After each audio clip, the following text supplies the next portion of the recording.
My Lords, I refer to my declaration in the Register of Interests as President of the Institute for Free Trade and an advisor to the UK Board of Trade.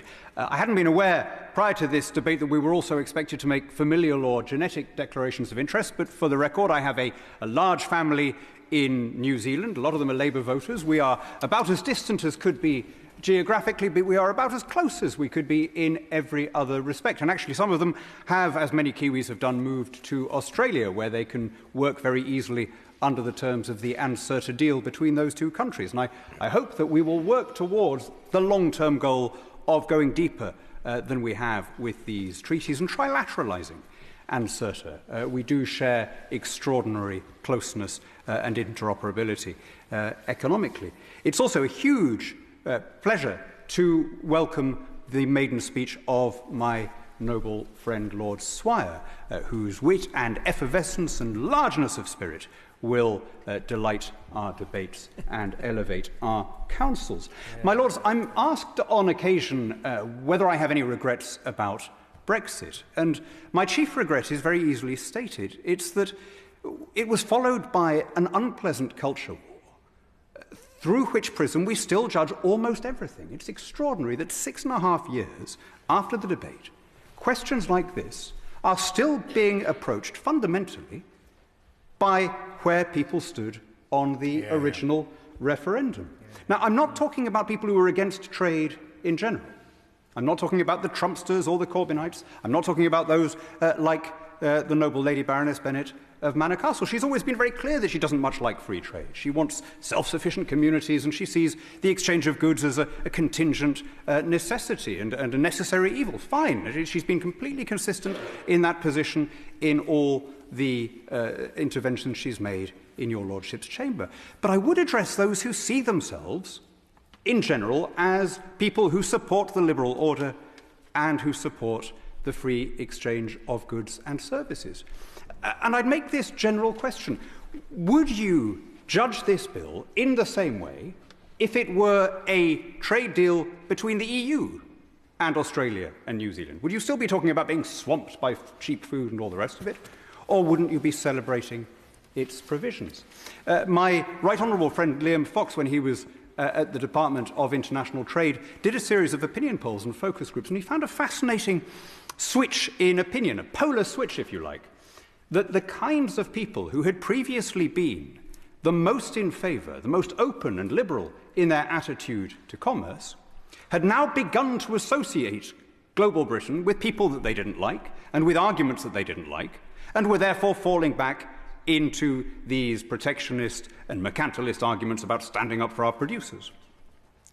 Happily, the opposite was also true. There was a certain kind of UKIP voter who 10 years ago would have been grumbling about should the French be allowed to own our energy companies, and they, of course, had become much more in favour of international trade.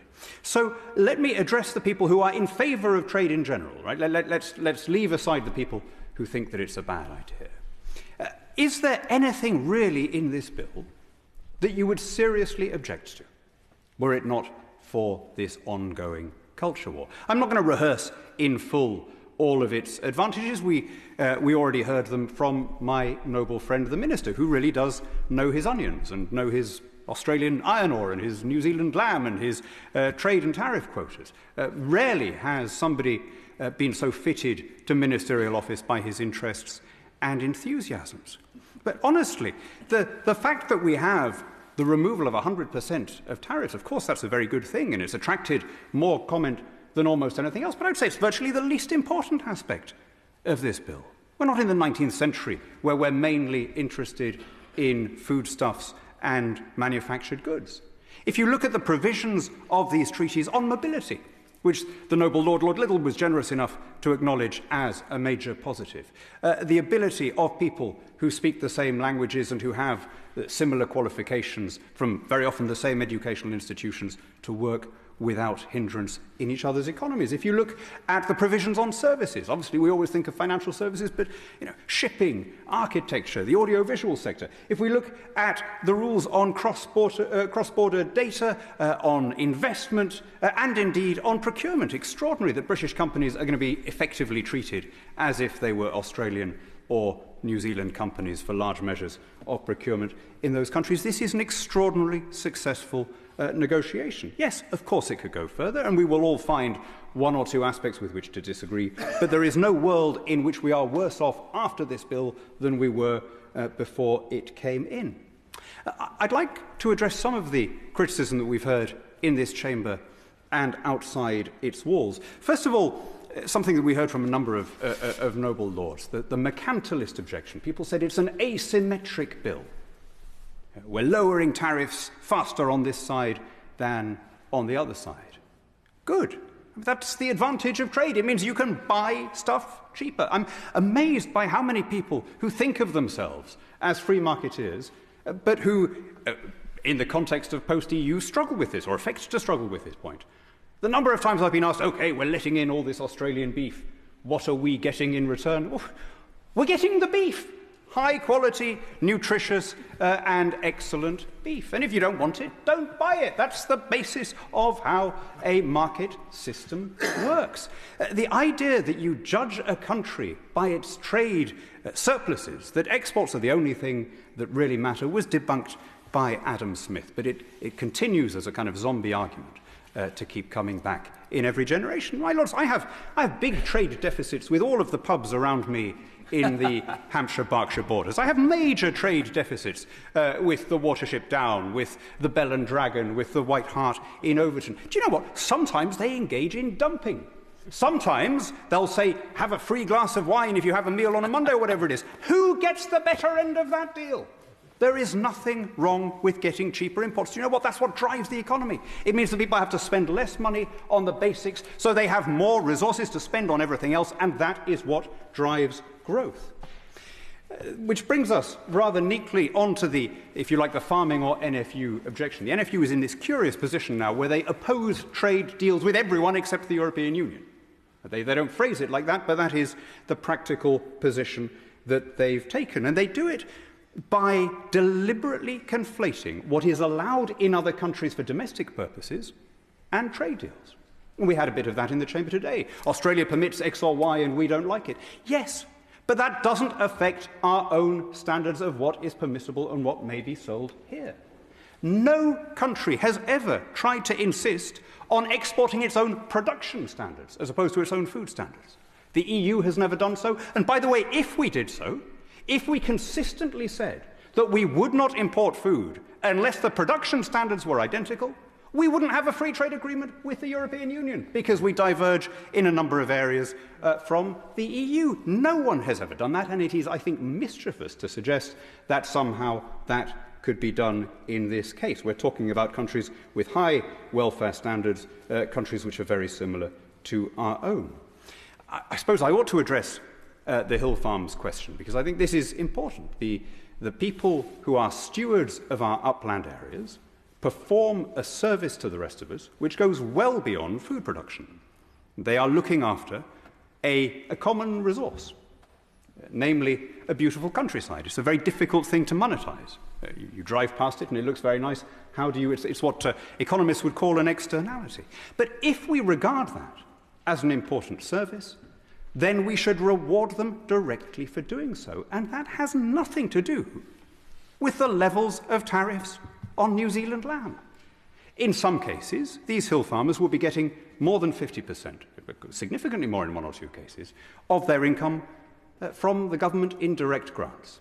And there is an argument for being more generous on that. But their income will not be affected by the levels of tariffs we have on Australia and New Zealand. Indeed, when it comes to beef, most of what will happen is that the beef currently being imported from Ireland and France will instead be imported from the Commonwealth. It will have almost no impact on our domestic producers. And then quickly, the point about food miles, which Baroness Bennett and others brought up, the idea that a distant economy, we shouldn't be trading with distant places, other things being equal. We should try and do everything as locally as possible. My lords, I think we live in an age where geographical proximity has never mattered less. When the European Union was founded, yes, you could see an argument for regional blocks. But advances in refrigeration, in the internet, in cheap air travel have completely revolutionized the situation. And I have to say, there have been studies of the impact, the environmental impact of importing New Zealand lamb. Astonishingly, it turns out that New Zealand lamb eaten in London has a smaller carbon footprint than Welsh lamb eaten in London. That may seem counterintuitive, but think about it. First of all, the overwhelming preponderance of the carbon production is in the food production phase. It's on the farm. So the things that made the Kiwi farmers efficient, the economies of scale and so on, tend also to mean that they use less fertilizer, less heating and so on. And so by being cheap, they also make themselves more environmentally friendly. The very same thing that noble lords were complaining about the imbalance, tends to make it cheaper. And then if you do think about the transport, think of the size of one of those tankers. Think of the tiny proportion of it taken up by one lamb chop. It's a very different thing in an efficient route that takes you straight from the port and then to the distribution. A very different thing from driving a small number of bits of frozen meat from a remote hill farm. So even in the transport phase, very often there is no difference. I wonder how much of the argument about food miles is results-driven, or is based still on a resentment of the fact that we're in this situation at all. And then finally, the point that was raised by the noble Lady Baroness Young of Old Scone about shouldn't trade deals be about the environment or about democratisation. Of course, we all share her concern about those things. Who doesn't want a cleaner environment and the spread of democracy? But we should be careful of a category error. These are not things to be squeezed into a trade deal as a coda. The more important they are, the more they should be dealt with in their own right with an international treaty that covers it. And in fact, if I have a criticism of this deal, of these two deals, and of the DIT's approach so far, it's that they've been too ready to get into areas that have nothing to do with the removal of trade barriers and to have chapters on indigenous rights in New Zealand or whatever. Perfectly valid, important issue, but it doesn't belong in a trade agreement. My Lords, let's not lose sight of what we stand to gain. Your chamber is, in a sense, our national institutional memory.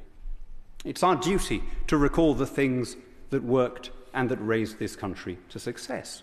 And few things are more clearly in that category than free commerce and free exchange. We invented it in theory with the writings of Adam Smith and David Ricardo, and we then invented it in practice as the first country to remove tariffs from the 1840s. And we did so unilaterally because we understood that the biggest advantage in trade was allowing prices to fall so that our people were better off and so that they would have more wherewithal to drive economic growth. Let's be worthy of the deeds of our ancestors, and let's pass on their success to our descendants. Yeah.